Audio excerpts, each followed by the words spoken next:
Yo, what's up, crusty cheese dogs? It's Ted here presenting Ted's Brew Cellar, most premier alcohol review show here on YouTube.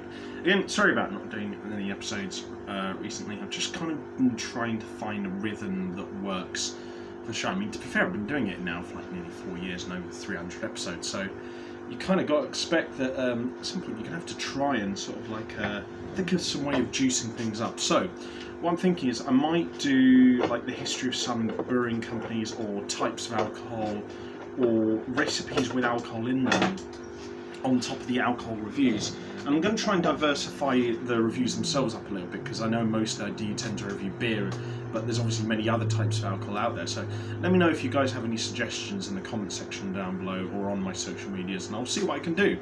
Today though, we're going to be taking a look at something pretty simple and straightforward that I'm pretty sure everyone can kind of grasp their heads around, and this is American style IPA from Sainsbury's. This is Taste the Difference American style IPA. It's a 5% alcohol volume Indian Pale Ale, and it's £1.60 from Sainsbury's for this bottle here. I'll say this is kind of like what I'd expect of the design of like an IPA bottle like that you'd see in like a liquor store.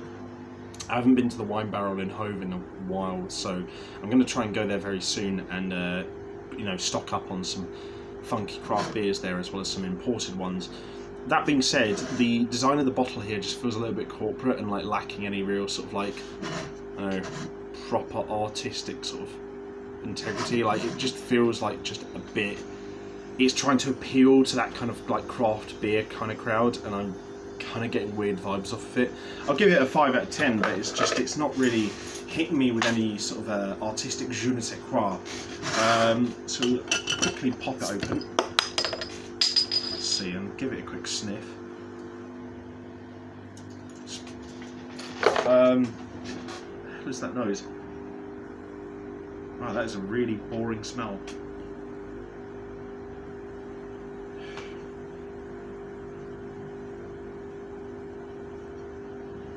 It literally just smells of fermented hops and nothing else, which isn't, in of itself, it isn't necessarily a bad smell, but it's just very samey. There's nothing really that much to say about it. What I'm kind of hoping is that this will at least be a somewhat competent beer, because whenever like big corporate brands try to do sort of like their own sort of like unique take on or delve into like sort of specific markets like this, it doesn't usually go amazingly well. There's a few examples of like traditionally more craft style beers that have been done well by big companies like, say, Open Gate Brewery doing that really nice Citra IPA, and you know, so that there are examples of it, but it's just not that often. Still though, the smell here is only kind of about 5 out of 10. It doesn't smell awful, but it's really nothing to write home about. But anyway, we'll have ourselves a quick palate cleanser of water to begin with. And then on to the most important part of the video, which is to see what this sucker tastes like. So, to everyone at home, bottoms up, and I hope you have a good week ahead.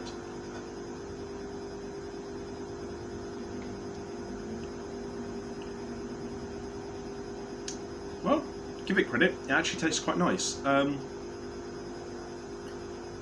it's not going to like blow you away, but for what it is, it's quite good. Weirdly enough, actually, it actually reminds me less of an American style IPA and more of a cross between, it reminds me actually more of a cross between a mild British pale ale and a bottle of Whitstable Bay.